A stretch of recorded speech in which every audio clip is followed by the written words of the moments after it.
કાર્યક્રમના આજે 10મા તબક્કાની શરૂઆત થઈ રહી છે ત્યારે આજના કાર્યક્રમમાં અહીં ઉપસ્થિત ડેડિયાપાડા સાગબારાના પ્રાંત અધિકારી સાહેબ શ્રી, ડેડિયાપાડા તાલુકાના મામલતદાર સાહેબ શ્રી, સાથે આ વિસ્તારના તાલુકા પંચાયતના સદસ્ય એવા રમેશભાઈ વસાવા, પૂર્વ સરપંચ એવા દીપસિંહભાઈ વસાવા, આ ગામના અને આ વિસ્તારના આગેવાન એવા ભરતભાઈ વસાવા, તેમજ આ વિસ્તારના જુદા જુદા ગામોમાંથી પધારેલા તમામ વડીલો, માતા બહેનો, યુવાનો, તમામ શાખાઓમાંથી અહીંયા ઉપસ્થિત થયેલા તમામ કર્મચારીગણ, અધિકારીગણ, સૌને હું આવકારું છું.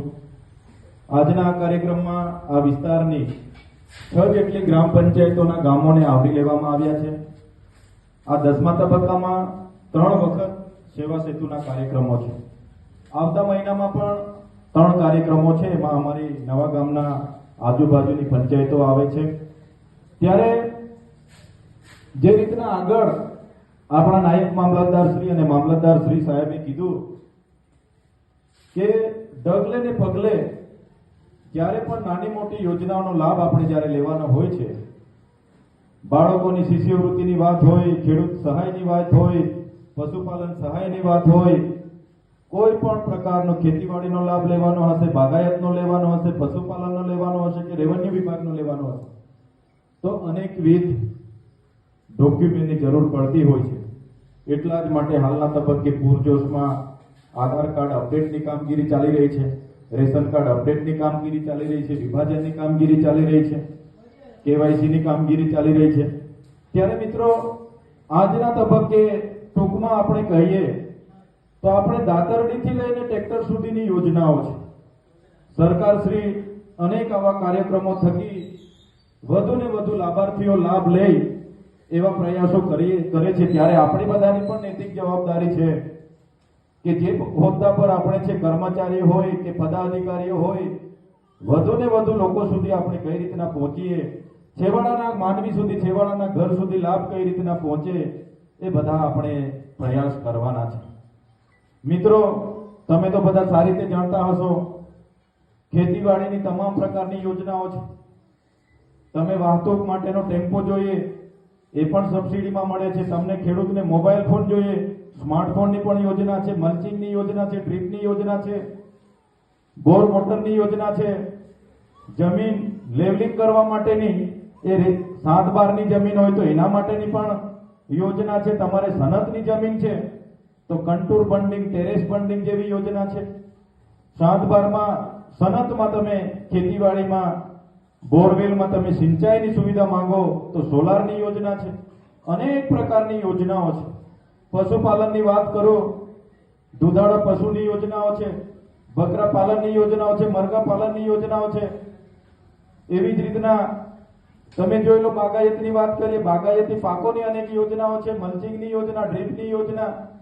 એવી જ રીતે વૃદ્ધ પેન્શન, વિધવા પેન્શન, એવી જ રીતે ગર્ભાવસ્થા માતાઓ માટે, સગર્ભા માતાઓ માટે જનની સુરક્ષા યોજના જેવી અનેક યોજનાઓ આપણે ત્યાં કાર્યવંત છે. ત્યારે તમામ પ્રકારની યોજનાઓનો લાભ આપણા વિસ્તારોમાં વધુ ને વધુ લોકો સુધી પહોંચે એવા આપણે પ્રયાસો કરવાના છે.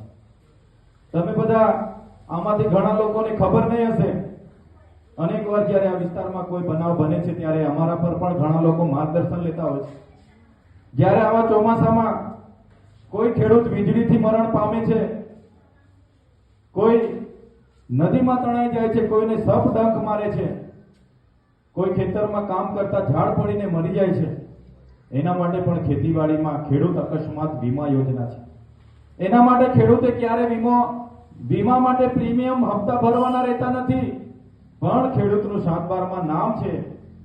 એટલા માટે સરકારની યોજના છે કે એને જ્યારે આકસ્મિક મૃત્યુ થાય, સાપ ડંખ મારી જાય, ખેતરમાં ઝાડ પડી જાય, વીજળી પડી જાય, ખેતરેથી આવતા તણાઈ જાય, તો સરકાર ખેતીવાડી વિભાગ એમને 2 લાખની સહાય આપે છે. ડિઝાસ્ટર મેનેજમેન્ટમાં જ્યારે વિસ્તારમાં પુષ્કળ વરસાદ હોય અને વરસાદને આધારે કદાચ એનું ઉપરવાસના વરસાદને કારણે કદાચ તણાઈ જતા હોય તો 4 લાખ રૂપિયાની સહાય આપે છે. ત્યારે આવી પશુપાલન વિભાગની પણ ગાય તણાઈ જાય, બળદ તણાઈ જાય, ભેંસ તણાઈ જાય, એમની પણ યોજનાઓ છે. ત્યારે કોઈ વ્યક્તિ અજાણતામાં ન રહે એના માટે સરકાર પ્રયાસો કરતી હોય છે, ત્યારે આપણે પણ બધા અમારા જેવા પદાધિકારીઓ કે અધિકારીઓ કે કર્મચારીઓ આપણી બધાની નૈતિક ફરજ છે, જે પણ ટેબલ પર આપણે બેસીએ છીએ ત્યાં આપણા થકી સારામાં સારી સેવા થાય એવા આપણે બધાએ પ્રયાસો કરવાના છે. આ વિસ્તારમાં કદાચ બધાને અમુક યોજનાઓની ખબર નથી રહેતી, માર્ગદર્શન લેવા માટે પણ આપણી ઓફિસે આવતા હોય છે.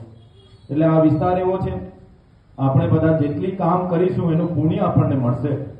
આ વિસ્તારની સેવાકીય પ્રવૃત્તિ આવનારા દિવસોમાં આપણા માટે પણ ભાગ્યશાળી છે આપણે કે આ વિસ્તારમાં આપણને સેવા કરવાની તક મળી છે. ત્યારે આજના પ્રસંગે વધારે વિશેષ નથી કહેતા, પણ તમામ પ્રકારની સુવિધાઓથી સજ્જ અધિકારીઓ આપણા ગામડે આવ્યા છે.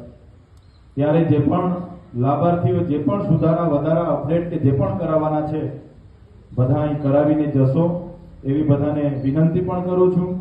આજના આ કાર્યક્રમમાં તમામ અધિકારીગણ, કર્મચારીગણ, પદાધિકારીઓ અને આજુબાજુ ગામના વડીલો, માતા બહેનો અને તમામ શાખાના જેટલા પણ અધિકારીઓ અહીંયા ઉપસ્થિત થયા છો, બધાનો હું આવકારું છું, આભાર માનું છું. સાથે સાથે આજના કાર્યક્રમમાં અમને આમંત્રણ મળ્યું, અમારું સ્વાગત